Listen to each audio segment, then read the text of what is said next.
રથને અશ્વ જોડ્યા, કાળા અશ્વ છે. અર્જુનજી દિગ્વિજય કરવા ગયા. અર્જુનજી ગયા કુરુક્ષેત્રના મેદાનમાં લડવા માટે, ત્યારે એના અશ્વ ધોળા હતા. અહીંયા મૃગયા માટે, હિંસા માટે જાય છે, અશ્વ કાળા છે. અશ્વ એટલે ઇન્દ્રિયો, રથ એટલે શરીર, આત્મા એટલે રથી. આત્માનમ રથિનમ વિદ્ધિ. આત્મા રથી છે, શરીર રથ છે, ઇન્દ્રિયો એના અશ્વ છે, મન લગામ છે, બુદ્ધિ સારથી છે, હૃદય બેઠક છે.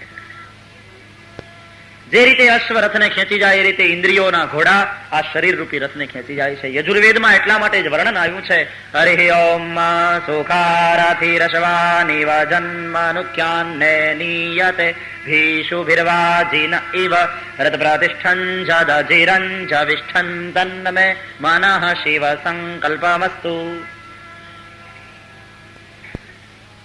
પપ પાવડર થી જે શરીરને બહુ શણગારે એના ઇન્દ્રિયોના ઘોડા કાળા હોય. પણ જે સત્ય નીતિ ધર્મને માર્ગે ચાલે, જેના જીવનમાં શીલ અને સંયમ હોય, એના ઇન્દ્રિય અશ્વ સફેદ હોય. એ અર્જુનનો રથ છે. મૃગયા રમવા માટે ગયા, કંઈક મૃગોની હત્યા કરી.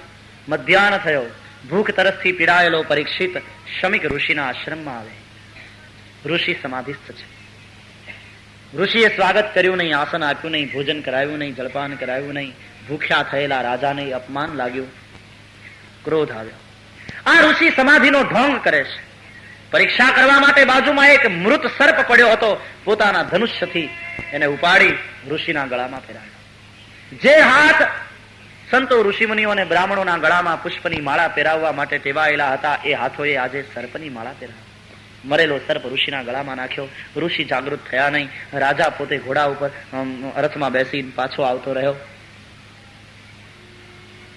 શમિક ઋષિનો પુત્ર શૃંગી બીજા બ્રહ્મ બાળકો સાથે રમતો તો એ રમતા રમતા આશ્રમમાં આવ્યો. બાપના ગળામાં મૃત સર્પ જોઈ એને વિચાર થયો કે આ અધર્મ કર્યો કોણે, આ દુષ્કૃત્યનો કરનાર કોણ છે. અને એને જયારે ખબર પડી કે આ પ્રદેશનો રાજા અહીંયા આવ્યો હતો અને એને મારા બાપના ગળામાં સર્પનો હાર પહેરાવ્યો, ત્યારે એ ઋષિ બાળકને ક્રોધ આવ્યો, તામ્રવર્ણ થઈ ગયો. ક્રોધથી બોલ્યો, શ્રી કૃષ્ણ પરમાત્મા ધરતી છોડી સ્વધામ જતા રહ્યા, એ પછી આ ધરતીનું યોગ્ય રીતે શાસન કરનારો કોઈ રાજા થયો લાગતો નથી. અરે આ અધર્મી રાજાઓ જુઓ, આ અહંકારી રાજાઓ જુઓ, ગૌ બ્રાહ્મણ પ્રતિપાલક હોવાને બદલે બ્રાહ્મણ અને ઋષિઓનું આમ અપમાન કરે છે. એ રાજાને સત્તાનું અભિમાન લાગે છે. એની પાસે સત્તાનું બળ છે તો મારી પાસે સાધનાનું બળ છે. હે જગતના લોકો, આજ તમને દેખાડવા માંગુ છું કે સત્તાનું બળ વધે છે કે સાધનાનું બળ વધે છે. ઇત્યુક્ત્વા રોષ તામ્રાક્ષો વયસ્યાન ઋષિ બાલક. રોષને કારણે જેનો તામ્ર વર્ણ થઈ ગયો છે, વયમાં તો નાનો એવો બાળક છે, પણ વયને ને તેજસ્વીતાને કોઈ સંબંધ નથી. હરિયલ ઘેર ન હોય અને એના ફળિયામાં કુંજર ફરે, પછી એને વયની વાતું ન હોય. કેહરી બચ્ચા અને કાગડા, સિંહ અને સિંહણ શિકાર કરવા ગયા હોય, એના બચ્ચા ત્યાં ગુફામાં હોય અને એમાં ત્યાંથી હાથી નીકળે તો પછી સિંહના બચ્ચાને એની ઉંમર બતાવાય નહીં. પછી એ તો દોડે અને જ્યાં થાપો મારે ને હાથીના ગંડસ્થળને ફાડી નાખે. વયને અને તેજસ્વીતાને કોઈ સંબંધ નથી. વયસ્યામ ઋષિ બાળક પણ કૌશક્યાપ ઉપસ્પૃશ્ય વાક વજ્રમ વિસસર્જ.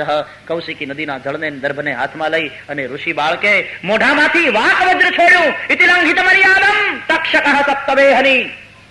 જેને મર્યાદાનું ઉલ્લંઘન કરી મારા બાપના ગળામાં મળેલો સર્પ પહેરાવ્યો છે, એ રાજાને આજથી 7મે દિવસે જીવતો તક્ષક કરડજો અને એનું મૃત્યુ થજો. પાણી જ્યાં છોડ્યું, શ્રાપ આપ્યો, એનું નિવારણ શક્ય નહોતું. એવો શ્રાપ નીકળ્યો. અને પછી પિતરમ વિક્ષ દુઃખાર્થો મુક્ત કંઠો રોદહ. પિતાને દુઃખી જોઈ મુક્ત કંઠે રડવા માંડ્યો. એ રડતા છોકરાનો અવાજ સાંભળીને ઋષિ જાગ્યા. દીકરા, શું થયું? પિતાજી, આપના ગળામાં મરેલો સાપ છે. ઋષિએ જોયું ને ફેંકી દીધું. પણ જયારે શમિક ઋષિએ જાણ્યું કે આ પ્રદેશનો રાજા પરીક્ષિત અહીંયા આવ્યો હતો, એનાથી અજાણતા આ અપરાધ થઈ ગયો અને મારા દીકરાએ એને મૃત્યુદંડ આપ્યો, ત્યારે ઋષિ પોતાના પુત્રને ખીજાયા છે. બ્રાહ્મણનો દીકરો થઈને તે આ કામ કર્યું. આપણી પાસે સાધનાનું બળ છે, આપણી પાસે તપનું બળ છે, પણ તે તપના બળનો દુરુપયોગ કર્યો. તારે ક્રોધ કરવો હતો તો તારે રાજાના ક્રોધ ઉપર ક્રોધ કરવો હતો. તે રાજાના ઉપર ક્રોધ શા માટે કર્યો? दोषी को न कोसे, उनके दोषों को कोसे. जैसे डॉक्टर वैद दर्दी से प्रेम करता है लेकिन दर्द से बैर रखता है, वैसे दोषों के साथ बैर करो, दोषी के साथ नहीं. दोषी को तो प्रेम देना चाहिए, दोषी के लिए तो करुणा होनी चाहिए. તે રાજાના ક્રોધ ઉપર ક્રોધ કેમ ન કર્યો? તારે રાજાના દુર્ગુણ ઉપર ક્રોધ કરવો જોઈતો હતો, તે રાજાના ઉપર ક્રોધ કર્યો. નાના એવા અપરાધ માટે તેને મૃત્યુદંડ આપ્યો. તે ભૂલ કરી છે છોકરા. તે તપના બળનો દુરુપયોગ કર્યો છે. બ્રાહ્મણની પાસે તપનું બળ હોય, પણ બ્રાહ્મણની પાસે ક્ષમાનો ગુણ પણ હોવો જોઈએ. બ્રાહ્મણમાં તિતિક્ષા પણ હોવી જોઈએ, સહનશીલતા હોવી જોઈએ, કરુણા હોવી જોઈએ. ખેર, હવે શ્રાપ નીકળી જ ગયો છે તો રાજાને એના દ્વારા એનાથી વિગત તો કરવા જોઈએ. 2 બાળકોને મોકલ્યા, 2 શિષ્યોને મોકલ્યા, જાઓ રાજા પરીક્ષિતને જઈ સમાચાર આપો. અહીંયા પરીક્ષિત જેવા આવ્યા રાજમહેલમાં અને માથા ઉપરથી પેલો સોનાનો મુગટ હટાવ્યો. જે સુવર્ણ મુગટ પહેરીને ગયા હતા એ સોનાના મુગટમાં કલિયુગનો વાસ હતો, કારણ કે પોતે જ આપ્યું છે સ્થાન. આ સોનાનો મુગટ કયો? જરાસંઘને જીત્યા પછી જે લઈ આવ્યા હતા. અને જરાસંઘે બધું જોટીને જ ભેગું કર્યું હતું. હકીકતમાં એનો અધિકાર જરાસંઘના પુત્ર સહદેવનો થતો હતો, પણ બળથી ભીમસેન લઈ આવ્યા હતા. અને પૂર્વજોનું અનિતિથી મેળવેલું ધન યાદ રહે. અનિતિ સે ધન હોત હૈ બરસ 5 અરુ 7, તુલસી 12 બરસ મેં વો તો જડા મૂળ સે જાત. સંતાનો ખાશે તો સંતાને ભોગવવું પડે. એ મુગટ આજે માથે મૂકીને પરીક્ષિત ગયા. કલિયુગને કારણે એની બુદ્ધિ બગડી અને ઋષિનો અપરાધ થયો. પણ આજે ઘરે આવી અને જેમ મુગટને હટાવ્યો, પોતાના અપરાધનું સ્મરણ થયું. ઓહો, આ મેં શું કર્યું? પુષ્પની માળા પહેરાવવાને બદલે સર્પની માળા.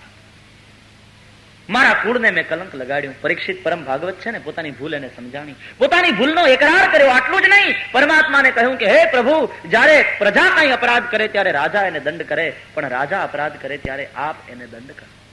હું આપની પાસે સજા માંગુ છું મારા અપરાધ બદલ. અપરાધ થઈ જાય એટલું બધું ખોટું નથી, પણ અપરાધ થયા પછી એને છુપાવવો એ બહુ મોટું પાપ છે. એ ક્ષમ્ય નથી. અપરાધ હજી ક્ષમ્ય છે, પણ અપરાધને છુપાવવાની કોશિશ ક્ષમ્ય નથી. અને પછી તો એક ભૂલને છુપાવવા માટે અનેક ભૂલ કરવી પડે. ઉતાવળમાં બુશર્ટ પહેરતા હોય અને એક બટન ખોટું દેવાય એટલે હળો હળ ખોટા આવે. એક ભૂલ થયા પછી માણસ ચેતી જાય. નહીં તો ચક્રવર્તી રાજા છે, પણ આપણી શાસન વ્યવસ્થા કેવી દિવ્ય હતી એ તો જોયું. ચક્રવર્તી રાજા અશ્વમેધ યજ્ઞ કરે. અશ્વમેધ યજ્ઞ કર્યા પછી અવભૃત સ્નાન કરે, અને અવભૃત સ્નાન કર્યા પછી એ ચક્રવર્તી થયો, સાર્વભૌમ થયો. એટલે એ રાજા એમ બોલે, અદંડ્યોસ્મિ અદંડ્યોસ્મિ અદંડ્યોસ્મિ. હવે હું અદંડ્ય છું, હું બધાને દંડ કરું, પણ મને કોઈ દંડ ન કરી શકે. હું અદંડ્ય છું, કારણ કે આખી પૃથ્વીનો હું એકમેવ રાજા. ત્યારે એના ધર્મગુરુ એની પછવાડે ઉભા હોય, એના હાથમાં નાનો એવો ધર્મદંડ હોય, અને એ રાજાના હાથમાં માથામાં 3 વાર હળવે હળવે મારીને એમ કહે, ધર્મદંડ્યોસી ધર્મદંડ્યોસી ધર્મદંડ્યોસી. તું પણ અદંડ્ય નથી. તે કઈ અપરાધ કર્યો તો તને દંડ દેનારો ધર્મ છે. તારી માથે ધર્મ બેઠો છે. રાજાથી અપરાધ થયો, એને પ્રભુની પાસે અપરાધની કબૂલાત કરી. આટલું જ નહીં, સજા પણ માગી. એ જ સમયે પેલા બંને શિષ્યો આવ્યા છે. રાજા પરીક્ષિતે એનું સ્વાગત કર્યું, આસન આપી બેસાડ્યા, પૂજા કરી, આગમનનું કારણ પૂછ્યું. ત્યારે બંને કહ્યું કે મહારાજ, અમે શમિક ઋષિના આશ્રમમાંથી આવીએ છીએ. ઋષિ અમને મોકલ્યા છે આપને સમાચાર આપવા માટે. આપના અપરાધને કારણે ઋષિ પુત્રે આપને શ્રાપ આપ્યો છે કે આજથી 7મે દિવસે તક્ષક નાગના દંશથી તમારું મૃત્યુ થશે. સાંભળતા પરીક્ષિત રાજી થઈને નાચવા લાગ્યા. धन्य प्रभु, आपने मेरी प्रार्थना स्वीकार कर ली, मुझे योग्य दंड मिला है. नहीं नहीं, ऋषि पुत्र ने मुझे श्राप नहीं दिया, मुझे सावधान कर दिया. राजन, सावधान हो जाओ. अब तुम्हारे जीवन में केवल 7 दिन शेष रह गए. जो कुछ करना हो कर लो. અને મૃત્યુ પહેલા અઠવાડિયા પહેલા આપણને સાવધાન કરે, આટલું સચોટ ભવિષ્ય કથન કરે, એનો તો આભાર માનવો જોઈએ ને. નહીં તો કાલ સવારે શું થશે, અરે બીજી મિનિટે શું થશે એની ખબર નથી હોતી. અમદાવાદમાં એક ભાઈ સિગારેટ પીતા પીતા જતા હતા, કેળાની છાલ ઉપર પગ આવ્યો, લપસ્યો, પડ્યો, તે બીડી જગતી રહી ગઈ ને પોતે ઓલવાઈ ગયો. જીવનનું કાંઈ નક્કી નથી ભાઈ, બીજી પડે શું થાય. ઋષિ પુત્રે શ્રાપ નથી આપ્યો, મને સાવધાન કર્યો છે. અને 7 દિવસ પહેલા આપણને સાવધાન કરી દે, એના તો આપણે આભારી ગણાઈએ. એટલે બહુ દક્ષિણા આપી પેલા બંનેને તુષિત કર્યા, વિદાય કર્યા. રાજા સાવધાન થયો. સારું થયું, ઋષિપુત્રે મને સાવધાન કરી દીધો. મરવાનું તો નક્કી છે જ. યાદ રહે, પરીક્ષિત એટલે હું ને તમે બધા. આ આપણી જ કથા છે. 7મે દિવસે સૌએ મરવાનું છે, માત્ર પરીક્ષિત જ નહીં. હા, 7 દાડામાંથી એક દાડો અત્યારથી જ આપણા માટે નિશ્ચિત થઈ ગયો છે. આપણને ખબર નથી, પણ પછી છોકરાઓ ફોટા નીચે લખશે ફાગણ સુદ પૂનમ ને મંગળવાર હતો, પુણ્યતિથિ. પણ મંગળવાર અત્યારથી નક્કી છે. સાતમે દાડે સૌનું નિશ્ચિત છે. 7 વારે સમજવા જેવા છે. કવિતા આવતી હતી ને આપણને, રવિ પછી તો સોમ છે, ત્રીજો મંગળવાર, ચોથો બુધ ગુરુ, પાંચમો છઠ્ઠો શુક્રવાર, શનિવાર તે 7મો છેલ્લો વાર ગણાય, એમ 1 અઠવાડિયું 7 વારનું થાય. એમાં વાર તો પાકા થઈ જાય, પણ એમાં ઊંડું અધ્યાત્મ પણ છે. હા, આ ખાલી કવિતા નથી, આ ખાલી વાર પાકા નથી કરવાના. તમે ક્યારે વિચાર કર્યો કે વર્ષોથી આમને આમ જ ચાલ્યું આવે, રવિ પછી સોમ, સોમ પછી મંગળ, મંગળ પછી બુધ. હવે એકાદ વર્ષ કેલેન્ડર એવું બદલાવ્યું હોય કે રવિ પછી સીધો બુધ આવે, ન ચાલે. બુધ પછી શનિ લઈએ, અને શનિ પછી પાછું આમ ફેરવીને મંગળ લઈએ, મંગળ પછી ગુરુ લઈએ, એમ વીખી નાખીએ તો ન ચાલે. વર્ષોથી આમને આમ ચાલ્યું આવે. આ ક્રમ શું બતાવે છે? રવિ પછી તો સોમ છે. રવિ નામ સૂર્ય, જે સૂર્યની જેમ તપે સળગે, એને સોમ એટલે ચંદ્રના જેવી શીતળતા અને શાંતિ મળે. રવિ પછી જ સોમ આવે. અને જેને પ્રકાશ આપવો છે એને તો સળગવું જ પડે ભાઈ. સૂર્ય ત્યારે જ પ્રકાશ આપી શકે જ્યારે પોતે સળગે. અગરબત્તી આમને આમ પડી હોય તો બહુ ઓછી જગ્યા રોકે, પણ જ્યારે સળગે ને ત્યારે આખો ઓરડો રોકી લે એની સુવાસ. પોરબંદરનો એક વાણિયો સળગ્યો અને આખા જગતને એની સુવાસથી ભરી દીધું, એમ નથી લાગતું? સૂર્યની જેમ જે સળગે. રવિ પછી તો સોમ છે, એને સોમ એટલે ચંદ્રની શીતળતા મળે. અને આમ પરોપકારાર્થે, પરહિત માટે જે જીવે, બીજાને માટે જે સળગે, બીજાને માટે જે જાતને ઘસે, પરહિત સરિસ ધર્મ નહીં ભાઈ, એને પોતાને શીતળતા મળે, સોમની ચંદ્રની શાંતિ મળે, અને તો જ જીવન મંગલ થયું ગણાય. એટલે મંગળવાર આવે. માનવ જન્મ મળ્યો છે, પછી આવી રીતે જીવજો તો જીવનનું મંગળ થશે. અને આમ જીવનનું મંગળ કરશો માનવ બન્યા પછી, તો જ તમે બુધ, બુધ એટલે ડાયો, બુધ એટલે જ્ઞાની, બુધ એટલે પંડિત, તો જ તમે બુધ કહેવાઓ. અને બુધ બન્યા વિના ગુરુ ન થઈ શકાય. તું જ્ઞાની બને, તું બુદ્ધ બને, તું પંડિત બને, પછી જ કોકના ગુરુ થવાનો તને અધિકાર મળે, ત્યાં સુધી નહીં. અને ગુરુ બન્યા પછી કેવલ ચેલા મુંડી કંઠિયું બાંધી તારી જાતને પૂજાવીને રૂપિયા અને પાઉન્ડ ભેગા કરવામાં નહીં રહેતો. નહીં તો તારોય શક્કરવાર નહીં વળે ને ઓલાનોય શક્કરવાર નહીં વળે. એટલે શુક્ર. અને જો બે નરકમાં પડ્યા તો માનજો શનિવારની 7.5 લાગી. એટલે શનિવાર તે 7મો છેલ્લો વાર ગણાય, એમ 1 અઠવાડિયું 7 વારનું થાય. સિયાવર રામચંદ્ર કી 7 વાર કંઈક બતાવે છે. 7મે દાડે સૌએ જવાનું છે. સૌનું મૃત્યુ નિશ્ચિત છે. પરીક્ષિત સાવધાન થઈ ગયા છે. પોતાનો દીકરો જન્મે જઈ ઉંમરલાયક થયો છે, એને હસ્તિનાપુરની ગાદી સોંપી દઈ વૈરાગ્યના શસ્ત્રથી પ્રહાર કર્યો અને મમતાનું બંધન તૂટી ગયું. મમતાના બંધનને છેદવા માટે વૈરાગ્યનું શસ્ત્ર જરૂરી છે. અને રાજા બધુંય છોડી પ્રભુની પ્રાપ્તિ કરવા માટે આવ્યા છે. એનું નામ પરીક્ષિત એટલા માટે પડ્યું કે માના ઉદરમાં હતો ત્યારે ભગવાનનું સ્વરૂપ એને જોયું, અંગૂઠાના ટેરવા જેવડું, હાથમાં ગદા લઈને પોતાની રક્ષા કરવા માટે પોતાની આજુબાજુ ફરતું હતું. જન્મ થયો એ સ્વરૂપ અંતર ધ્યાન થયું. પોતાની આજુબાજુ રહેલા ચહેરાઓને જોઈને પરીક્ષા કરવા લાગ્યો કે માના ગર્ભમાં મેં જેના દર્શન કર્યા અને જેને મારું રક્ષણ કર્યું એ આતો નહીં. એટલે નામ પડ્યું પરીક્ષિત. જન્મતાની સાથે પ્રભુ પ્રાપ્તિનો પ્રયાસ એને શરૂ કરી દીધો છે. હવે તો 7 જ દિવસ જીવવાનું બાકી છે અને હજી પ્રભુ પ્રાપ્તિ કરી નથી. અનશન લીધું છે, અન્ન જળનો ત્યાગ કર્યો છે. અને યુવાન વયે, રાજા 65 વર્ષના છે આ સમયે, અને ત્યારે 70 વર્ષ સુધી એ કાળમાં યુવાન ગણાતા હતા માણસો. એટલે યુવાન વયે રાજા પરીક્ષિત ગંગાને કાંઠે આવ્યા છે. અનેક ઋષિમુનિઓને ખબર પડી કે રાજાને શ્રાપ થયો છે અને ગંગાને કિનારે અનશન વ્રત લઈને બેઠા છે. સર્વ સંતો ઋષિમુનિઓ ત્યાં આવવા લાગ્યા, કારણ કે પરીક્ષિત ઉપર સૌને ભાવ છે. આવેલા સર્વ સંતો ઋષિમુનિઓનું રાજાએ પૂજન કર્યું છે અને પ્રણમીને પૂછ્યું છે, મારું મોત નજીક આવ્યું છે, તમે સૌ જાણો છો, મને મૃત્યુનો ડર નથી. આપ સૌ મારા ઉપરના પ્રેમને કારણે મને સત્સંગ આપવા માટે અહીંયા પધાર્યા છો. હે ઋષિઓ, આપને પ્રણામ કરીને પૂછું છું કે જેનું મૃત્યુ નજીક આવ્યું હોય તેણે કરવા યોગ્ય કર્મોનું નિરૂપણ કરો. એને શું કરવું જોઈએ અને આ જીવનું કલ્યાણ થાય અને મોક્ષની પ્રાપ્તિ થાય એવો ઉપાય બતાવો. રાજાના પ્રશ્નના જવાબ રૂપે ઋષિઓ એને કથા સંભળાવવા તૈયાર થયા. પણ વ્યાસાસન ઉપર બેસે કોણ? એક પરમહંસ મહાત્માઓ હતા, સામાન્ય ઋષિઓ નહોતા. આમાં પરાશર અને વેદવ્યાસ પણ છે. કોણ કથા કરે? બધા બોલે તો ઘોંઘાટ થાય. સમસ્યા એનું સમાધાન સ્વયં શોધી કાઢ્યું. રાજાને 7 દિવસમાં મુક્તિ આપવા માટે કોઈ તૈયાર ન થયું. ત્યારે યદ્રચ્છાથી ફરતા ફરતા શ્રી શુકાચાર્ય એ તરફ પધાર્યા. પિતારી પાસેથી ભાગવત શીખ્યા છે. નગ્ન દિગંબર 16 વર્ષ જેવો યુવાન વય, શ્યામ વર્ણ, કમલ લોચન, નાકની દાંડલીના ઉપર પોતાની દ્રષ્ટિ, વિશાળ મોટા ઝુલ્ફા ખભા ઉપર છવાયેલા છે. ધીરે ધીરે ડગ ભરતા શુકાચાર્ય આવે છે. મુખમાં ભાગવતજીના શ્લોકો છે. કોઈ પાગલ હશે એમ માની અને પછવાડે ધૂળ ઉડાડતા છોકરાઓ આવે છે. પણ જેવા શુકાચાર્ય આવ્યા સૌએ ઓળખ્યા. ઊભા થવાની કોશિશ ન કરવી પડી, ઊભા થઈ જવાયું, માથું ઝૂકી ગયું અને જય જયકાર થયો. બોલીએ શ્રી સુખદેવજી મહારાજ કી. પરીક્ષિત પધાર્યા, ચરણારવિંદમાં દંડવત કર્યા. એના હોઠ નહોતા બોલતા, એનું હૈયું બોલતું હતું. મહારાજ, હું જાણું છું આપ સતત ઘૂમતા રહેવા વાળા સંત છો. ગો દોહન સમય માત્ર. આપ કોઈને ત્યાં ભિક્ષા લેવા જાઓ તો ગાય દોવાય એટલી વાર જ ઉભા રહો, પછી ભિક્ષા મળી હોય કે ન મળી હોય તરત ચાલતા થાવ. આપ સતત ફરતા રહેવા વાળા છો.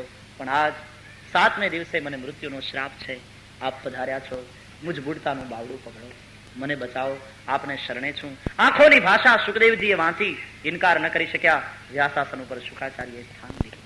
પરીક્ષિતના ધન્ય ભાગ, નહીં તો આવા સંતને પકડવો ને એને રોકી રાખવો એ તો ધસમસતી નદી હતી ભાઈ, કોણ એને બાંધી શકે. પણ પરીક્ષિતના પ્રેમને વશ થયા છે શુકાચાર્ય. बैठा व्यासासन पर परीक्षित महाराज सुखदेव जी की पूजा करी, स्तुति करी। हम सब अपने अपने गुरु महाराज की स्तुति करें और कथा को फिर विराम दें। भाव और प्यार से गुरु वंदना करें। हे मेरे गुरुदेव करुणा सिंधु करुणा कीजिए। हे मेरे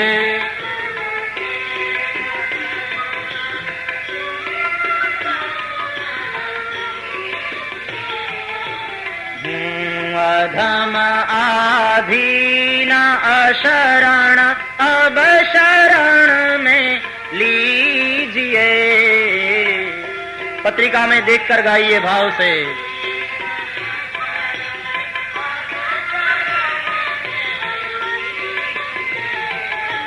हे मेरे गुरुदेव खार गोते भव सिंधु के मझधार में खार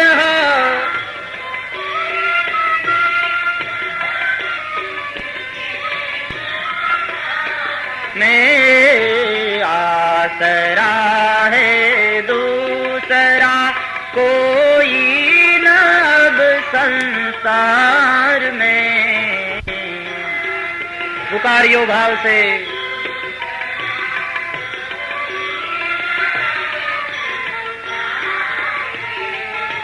हे मेरे गुरुदेव करुणा सिंधु करुणा कीजिए।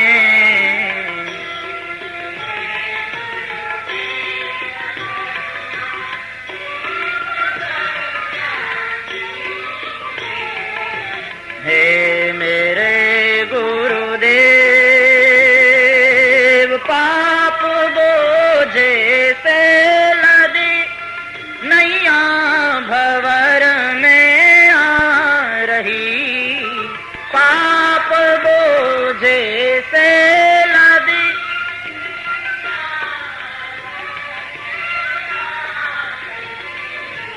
नाथ दौड़ो अब बचाओ जल्द डूबी जा रही।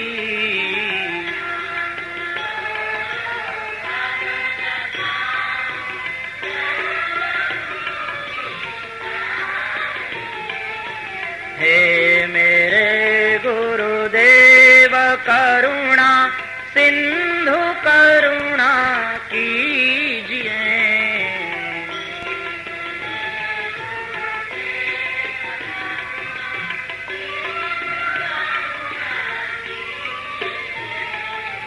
हे मेरे गुरुदेव आप भी यदि छोड़ जाऊंगा मैं, आप भी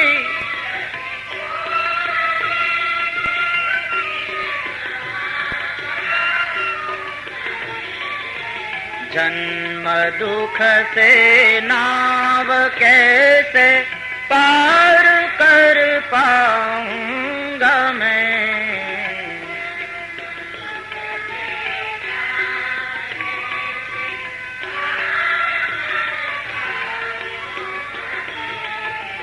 हे मेरे गुरुदेव करुणा सिंधु करुणा कीजिए।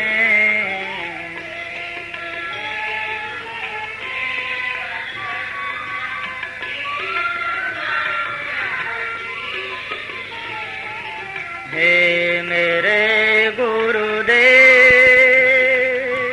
सब जगह मंजुल भटक कर अब शरण ली आपकी।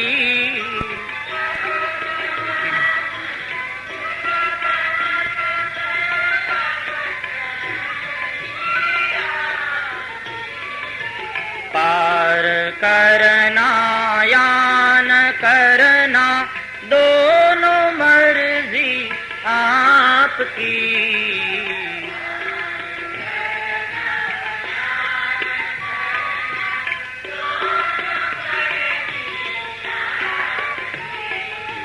हे मेरे गुरुदेव करुणा सिंधु करुणा कीजिए।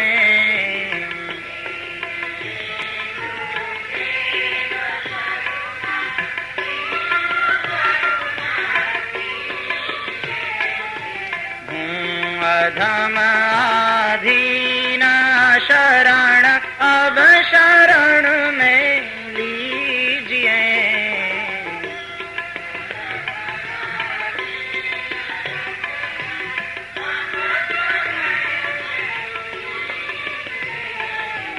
हे मेरे गुरुदेव ओम गुरुदेव जय गुरुदेव। ओम गुरुदेव जय गुरुदेव। अधम उदाहरण जय गुरुदेव। अधम उदाहरण जय गुरुदेव। राजा रण छोड़ भजो राजा रण छोड़। राजा रण छोड़ भजो राजा रण छोड़। बजियो हे द्वारिका नो नाथ मारो राजा रण छोड़। द्वारिका नो नाथ भजो राजा रण छोड़। शबरी बाई ना बोरा खाधा करी ने बलजोर। शबरी बाई ना बोरा खाधा करी ने बलजोर। हे द्वारिका नो नाथ मारो राजा रण छोड़। जय हो द्वारिका नो नाथ भजो राजा रण छोड़। सुदामा ना तांदुल खाधा करी ने बलजोर। विदुर जी नी भाजी खाधी करी ने बलजोर। हे द्वारिका नो नाथ मारो राजा रण छोड़। हरि बोल। हे द्वारिका नो नाथ मारो राजा रण छोड़। राजा रण छोड़ भजो राजा रण छोड़। राजा रण छोड़ भजो राजा रण छोड़। हे द्वारका नो नाथ मारो राजा रण छोड़। हे द्वारका नो नाथ भजो राजा रण छोड़। हे द्वारका नो नाथ मारो राजा रण छोड़। हे गोपाल कृष्ण राधे गोपाल कृष्ण राधे कृष्ण राधे कृष्ण।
श्री द्वारिकाधीश की जय, श्री गोवर्धननाथ की जय, श्री गिरिराज धरण की जय, श्री बालकृष्ण लाल की जय, सद्गुरुदेव की जय। ओम नमः पार्वती पतये हर हर महादेव। जय जय श्री राधे, जय जय श्री राधे, जय जय श्री राधे। श्री वृंदावन विहारी लाल की जय।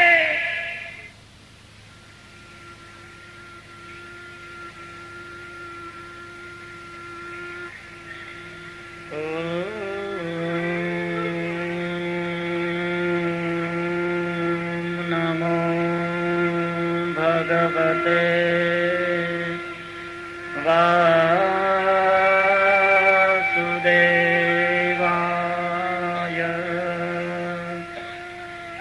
स्वस्ति श्री गणेशाय नमः। श्री सरस्वत्यै नमः। श्री गुरुभ्यो नमः।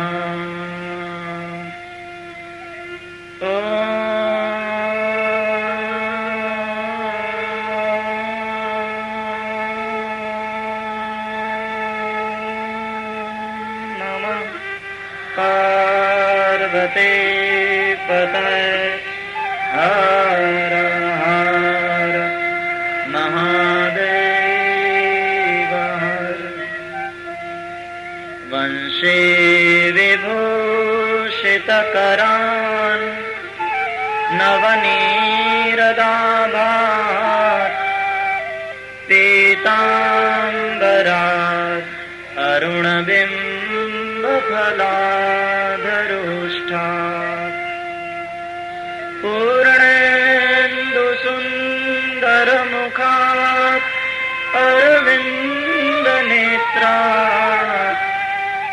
कृष्णात् परं किमपि तत्त्वमहं न जाने। कृष्णत्वदीयपदपङ्कजपञ्जरान्ते अद्यैव मे विशतु मानसराजहंस।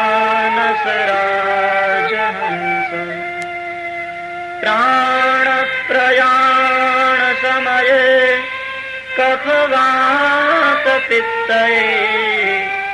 कण्ठावरोधनविधौ स्मरणं कुतस्ते। श्री द्वारिकाधीश की जय, श्री बालकृष्ण लाल की जय, सद्गुरुदेव की जय।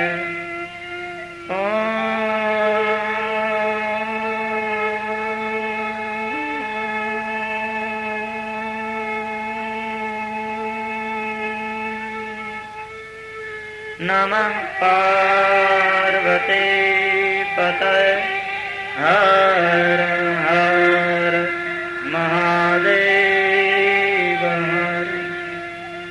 हरे कृष्ण कृष्ण कृष्ण हरे हरे।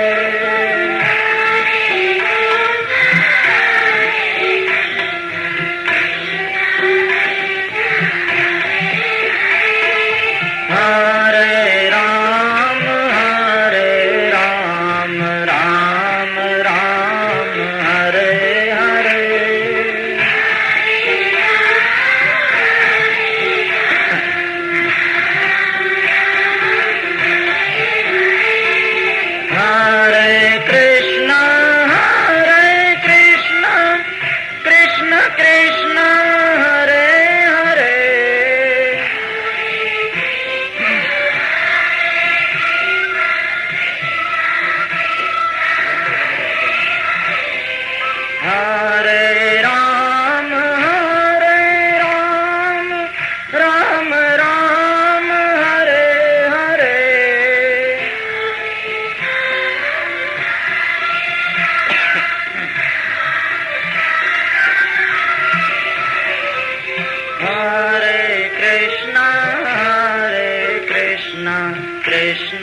कृष्ण हरे हरे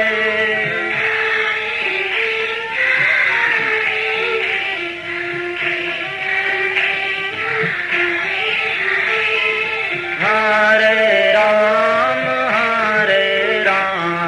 राम राम हरे हरे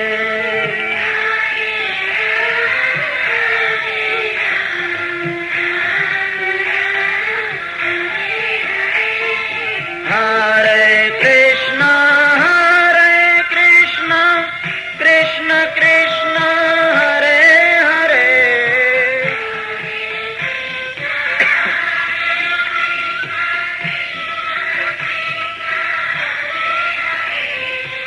हरे राम राम राम हरे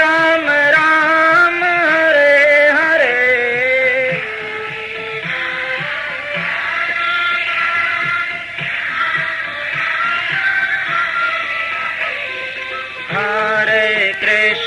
हरे कृष्ण कृष्ण कृष्ण हरे हरे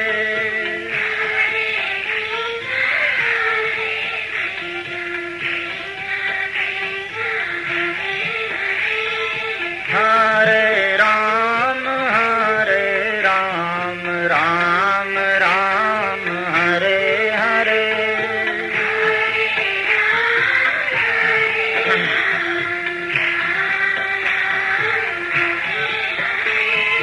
हरे कृष्ण कृष्ण कृष्ण हरे हरे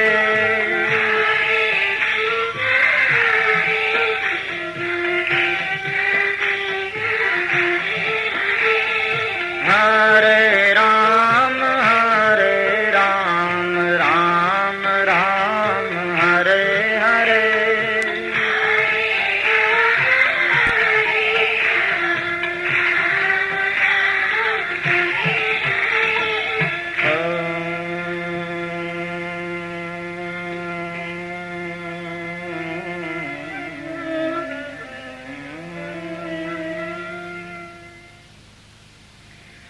कृष्णं नारायणं वन्दे कृष्णं वन्दे व्रजप्रियं कृष्णं द्वैपायनं वन्दे कृष्णं वन्दे पृथासुतम् परीक्षित उवाच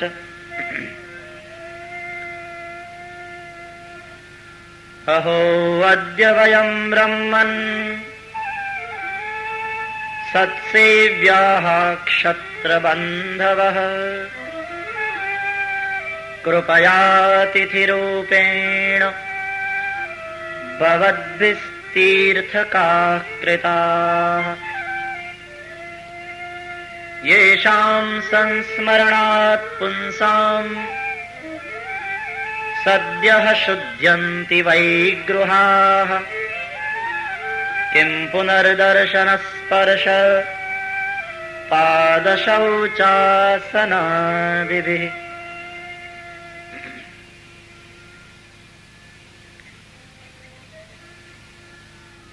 શ્રીમદ ભાગવતનો પ્રથમ સ્કંધ અધિકાર લીલા છે. અધિકાર વિના જ્ઞાન મળતું નથી. શ્રીમદ ભાગવતની કથા અધિકારીને જ પ્રાપ્ત થાય છે. પ્રથમ સ્કંધમાં 3 પ્રકારના અધિકારી શ્રોતા અને વક્તાનું વર્ણન છે. ઉત્તમાધિકારી, મધ્યમાધિકારી અને હીનાધિકારી. શુકદેવ અને પરીક્ષિત ઉત્તમાધિકારી શ્રોતા અને વક્તા છે. વ્યાસ અને નારદ મધ્યમાધિકારી, શૌનકાદી ઋષિમુનિઓ અને સુતજી એની હીનાધિકારીમાં ગણના કરી છે. હીનાધિકારીનો અર્થ કોઈ ગલત ન કરે, આપણા કરતા તો કંઈક દરજ્જે સારા, પણ જેમાં વક્તાને થોડું પોતાના જ્ઞાનનું અભિમાન હોય, શ્રોતાઓને જરા પોતાની જાતિનું અભિમાન હોય. ત્યાં હીનાધિકાર આવે છે. ઋષિમુનિઓને થાય છે આ સુત અમારાથી જાતીય હલકા છે, છતાં અમે એને ઊંચા આસને બેસાડ્યા છે. વક્તાને થોડું જ્ઞાનનું અભિમાન હોય, શ્રોતાઓને જરા પોતાની જાતિનું અભિમાન હોય, ત્યાં હીનાધિકાર આવે છે. વ્યાસ અને નારદ એ મધ્યમાધિકારી શ્રોતા વક્તા છે. જ્ઞાન છે, ભક્તિ છે, પણ વૈરાગ્યનો અંશ થોડો ઓછો છે. વ્યાસ અને નારદ એ સમાજ સુધારક સંતો છે. જ્યારે જેમાં જ્ઞાન, ભક્તિ અને વૈરાગ્ય એ ત્રણે પરિપૂર્ણ છે, એ ઉત્તમાધિકારી શ્રોતા વક્તા છે. સુખદેવજી મહારાજ સમાજ સુધારક સંત નથી. સમાજ બગડ્યો છે એમ ખબર ત્યારે પડે જ્યારે સમાજનું ચિંતન કરીએ. સુખદેવજી મહારાજ સમાજનું ચિંતન જ કરતા નથી. સમાજ બગડ્યો છે કે નહીં એવી એને ખબર જ નથી. જ્ઞાન છે, ભક્તિ છે, પરિપૂર્ણ વૈરાગ્ય છે, કૌપિનનું પણ જેને ભાન નથી એ કેવો પરમ વિરાગી હશે. 7મે દિવસે પરીક્ષિતે મરવાનું છે, એને પણ પૂર્ણ વૈરાગ્ય થયો છે. મૃત્યુ નજીક છે એમ ખબર પડે પછી મન વિષયોમાં લાગે નહીં, પછી મન પાપ તરફ જાય નહીં. મૃત્યુથી ડરવાની જરૂર નથી, પણ મૃત્યુને નજર સામે રાખવાની તો બહુ જરૂર છે. જે મરવાનું મનથી વિસર્યા એ બધા અસુર થયા છે. રાવણે માગ્યું છે હું મરું નહીં. માનસમાં રાવણનું આ વરદાન છે. હમ કાહુ કે મરહી ન મારે, બાનર મનુજ જાતિ દુઈ બારે. હમ કાહુ કે મરહી ન મારે, બાનર મનુજ જાતિ દુઈ. एवमास्तु तुम बड़ तप कीना, मैं ब्रह्मा मिली तेहि बर दीना. एवमास्तु तुम बड़ तप कीना, मैं બ્રહ્મા મિલી તેहि બર દીના. તો મંગલ ભવન અમંગલ હારી, દ્રવહુ તો દશરથ અજીર બિહારી. મંગલ ભવન જય હો.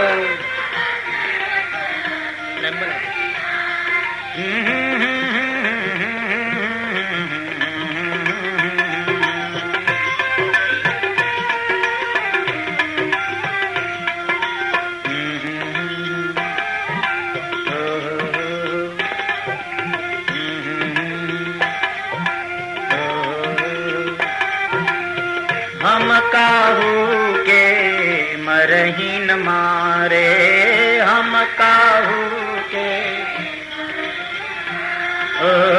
बानर मनुज जाति दुई बारे. बानर મનુજ. હું કોઈનાથી મરું નહીં અને વરદાન મળી ગયું એટલે એમ માની બેઠો કે હવે મારે મરવાનું નથી. અસુર થયો. હિરણ્યકશિપુએ પણ માગ્યું હું મરું નહીં, રાત્રે ન મરું, દિવસે ન મરું, ઘરમાં ન મરું, ઘરની બહાર ન મરું.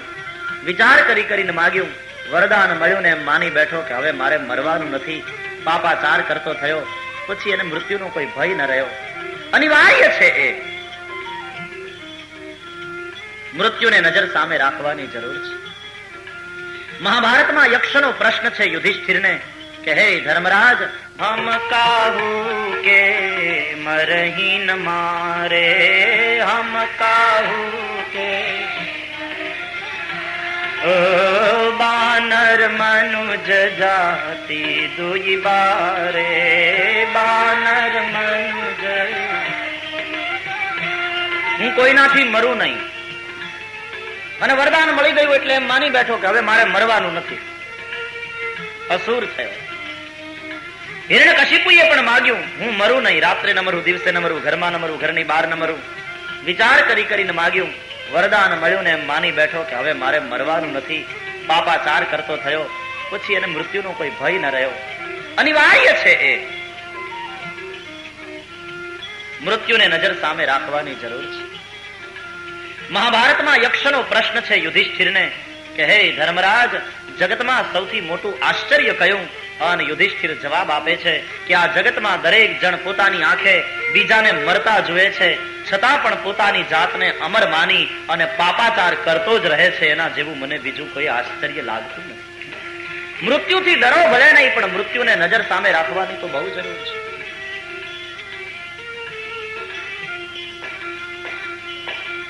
હમ કાહુ કે મરહી ન મારે, બાનર મનુજ જાતિ દુઈ બારે. હમ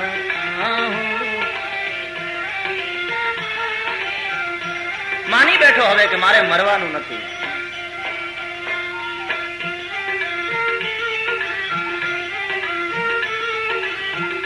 મૃત્યુ જેનું નજીક છે એનું મન પછી વિષયો તરફ ન જાય, એનું મન પછી પાપ તરફ ન જાય. પરીક્ષિતમાં પણ વૈરાગ્ય 16 આની છે.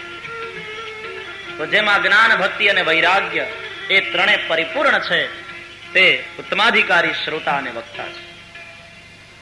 તો ઉત્તમાધિકારી, મધ્યમાધિકારી, હીનાધિકારી ત્રણ પ્રકારના અધિકારી શ્રોતા વક્તાનું વર્ણન શ્રીમદ ભાગવતના પ્રથમ સ્કંદમાં કર્યું. પ્રથમ સ્કંદમાં આપણે 3 પરમ ભાગવત સ્ત્રીઓ અને 3 પરમ ભાગવત પુરુષોની કથા જોઈ. 3 પરમ ભાગવત સ્ત્રીઓ તે ત્રણે સાસુવહુ, કુંતાજી, દ્રૌપદી અને ઉત્તરા.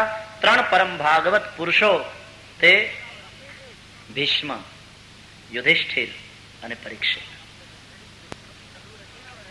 અધિકાર લીલા છે. અધિકારી શિષ્યને અધિકારી સદગુરુ આપોઆપ મળે છે. ગુરુ બિનુ ભવ નિધિ તરઈ ન કોઈ. વિષ્ણુ વિરંચી પણ કેમ ના હોય, ગુરુ વિના ભવનિધિ તરી ન શકે. દરિયાને તરવા માટે હોડી જોઈએ, ભવસાગરને તરવા માટે કોઈ સંત જોઈએ, સદગુરુનું શરણ જોઈએ. તો સદગુરુ ગોતવા ક્યાં જવા? સદગુરુ મળે ક્યાં? ગોતવા ન જશો, ધોખા ખાઓગે. આપણે અધિકારી શિષ્ય બનીએ, સદગુરુ આપોઆપ મળશે. પરીક્ષિત રાજાએ સુખદેવજી પાસેથી ડેટ નોટી માંગી કે આ તારીખોમાં કથા કરવા આવજો. અધિકાર જાગ્યો પરીક્ષિતનો, સુખદેવજી અપને આપ આયે. અધિકાર જાગે એટલે સદગુરુ આપોઆપ મળે છે. અરે સ્વયં પરમાત્મા આવશે સદગુરુના રૂપમાં. પ્રશ્ન તો જગતગુરુ છે. वसुदेव सुतम देवम, आप सब जानते हैं श्लोक को. जगत गुरु कृष्ण की शरण लें.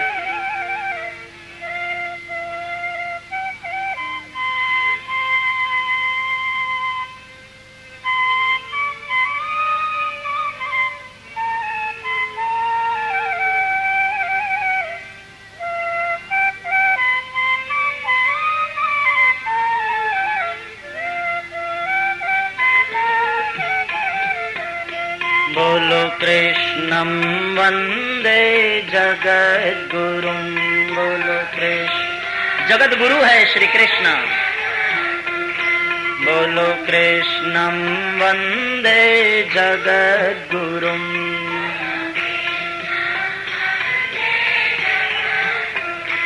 वसुदेव सुतं देवं कंस चाणूर मर्दनम देवकी परमानंदम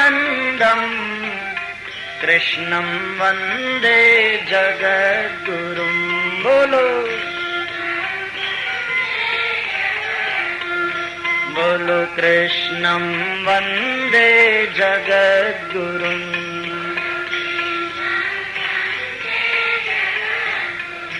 बोलो कृष्णं वंदे जगद्गुरुं.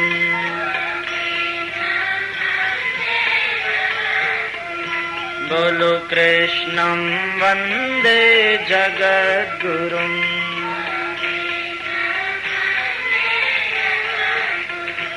वसुदेवसुतं देवं कंसचाणूरमर्दनं देवकी परमानन्दं कृष्णं वन्दे जगद्गुरुम्।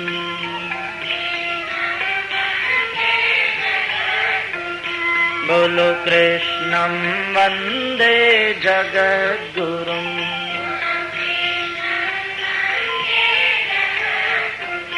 बोलो कृष्णं वन्दे जगद्गुरुम्। पुकार्यो बोलो कृष्णं वन्दे जगद्गुरुम्।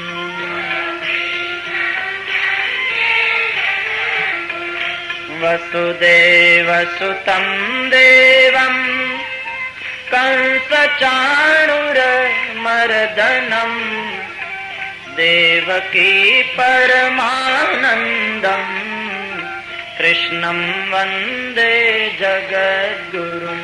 बोलो बोलो कृष्णं वन्दे जगद्गुरुम्।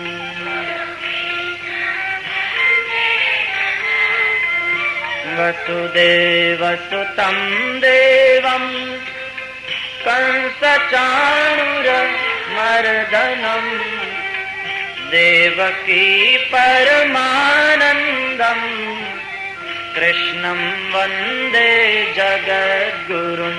बोलो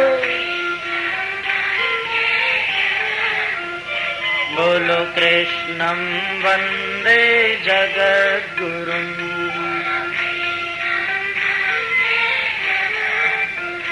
गाओ कृष्णं वन्दे जगद्गुरुम्।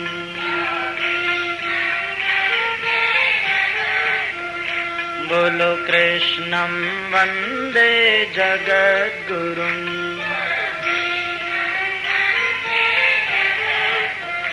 बोलो कृष्णं वन्दे जगद्गुरुम्।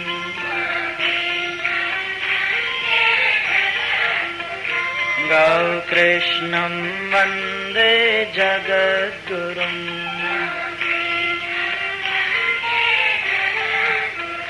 बोलो कृष्णं वन्दे जगद्गुरुम्।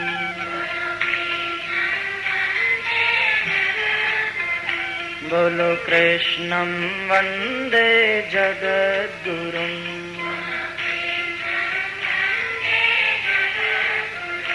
बोलो कृष्णं वन्दे जगद्गुरुम्।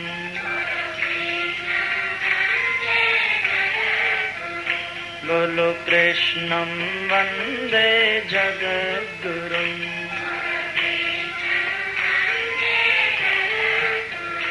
वसुदेवसुतं देवं कंसचाणूरमर्दनं देवकी परमानन्दं कृष्णं वन्दे जगद्गुरुम्।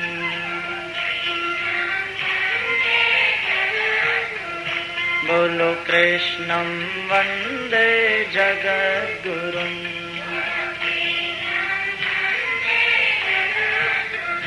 बोलो कृष्णं वन्दे जगद्गुरुम्।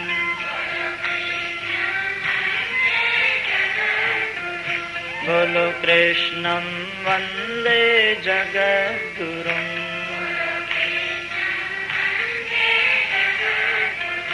बोलो कृष्णं वन्दे जगद्गुरुम्।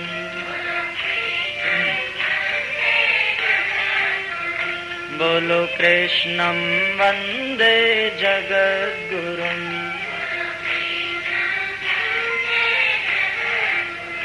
बोलो कृष्णं वन्दे जगद्गुरुम्।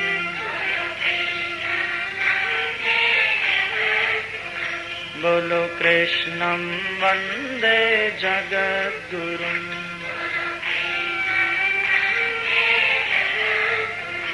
बोलो कृष्णं वन्दे जगद्गुरुम्।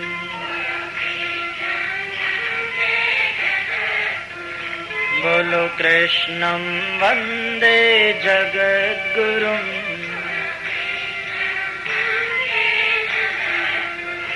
બોલો કૃષ્ણં વંદે જગદ્ગુરું.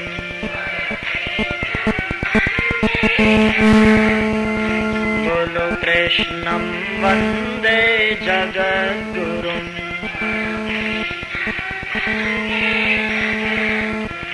બોલો કૃષ્ણં વંદે જગદ્ગુરું.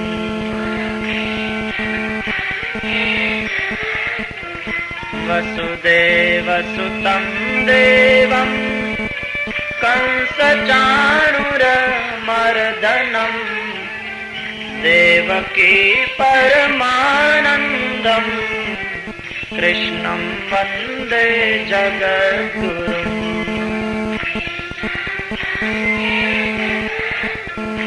બોલો કૃષ્ણં વંદે જગદ્ગુરું.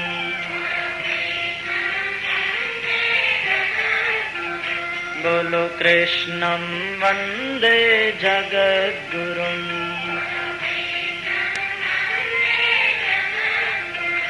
બોલો કૃષ્ણં વંદે જગદ્ગુરું.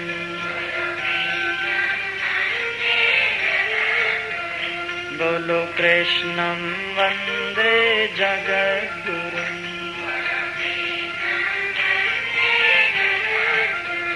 બોલો કૃષ્ણં વંદે જગદ્ગુરું.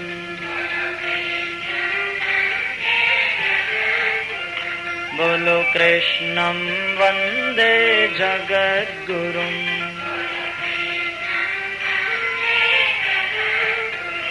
બોલો કૃષ્ણં વંદે જગદ્ગુરું.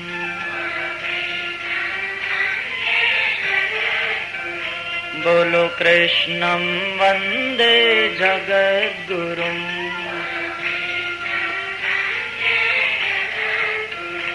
બોલો કૃષ્ણં વંદે જગદ્ગુરું.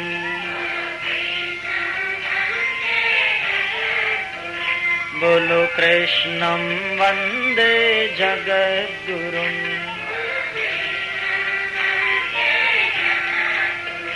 બોલો કૃષ્ણં વંદે જગદ્ગુરું.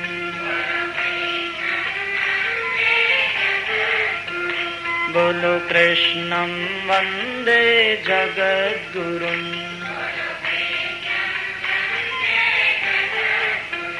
બોલો કૃષ્ણં વંદે જગદ્ગુરું.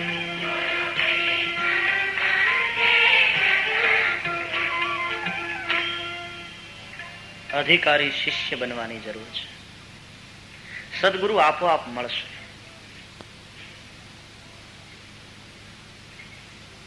ગુરુ એ પેપર વેઇટ છે. ગુરુનો અર્થ છે જે લઘુ નથી તે, જે વજનદાર છે તે. હું ને તમે કાગળિયા જેવા હલકા છીએ. પ્રલોભનોનો વંટોળિયો આવે ને હું ને તમે નીતિ અને સત્યના માર્ગને ચૂકી અને ઉડવા માંડીએ છીએ. પંખો ફરતો હોય ને કાગળિયા ઉડતા હોય ત્યારે એ બધાય કાગળને ઉડી ન જાય એટલા માટે ભેગા કરીને એના ઉપર પેપર વેઇટ મૂકી દેવામાં આવે, ઉડે નહીં. હું ને તમે સત્ય અને નીતિની વાતો કરીએ છીએ જ્યાં સુધી પ્રલોભનોના વંટોળિયા નથી ફૂંકાયા ત્યાં સુધી. બાકી જેવું પ્રલોભનોનું વાવાઝોડું આવ્યું એટલે સત્ય અને નીતિના માર્ગને ચૂકીને ઉડવા માંડીએ છીએ. એ જો ન ઉડવું હોય, સત્ય અને નીતિના માર્ગને ન ચૂકવો હોય અને પ્રલોભનની અંદર પણ બચા રહેવું હોય તો સદગુરુ રૂપી પેપર વેઇટની નીચે દબાવવું જરૂરી છે. એ મને ને તમને સત્ય અને અનીતિથી, અસત્ય અને અનીતિથી બચાવશે. ગુરુ એટલે કુંભાર. કુંભાર જેમ માટીને લઈ આવીને પેલા એને ખૂંદે, એને સાફ કરે.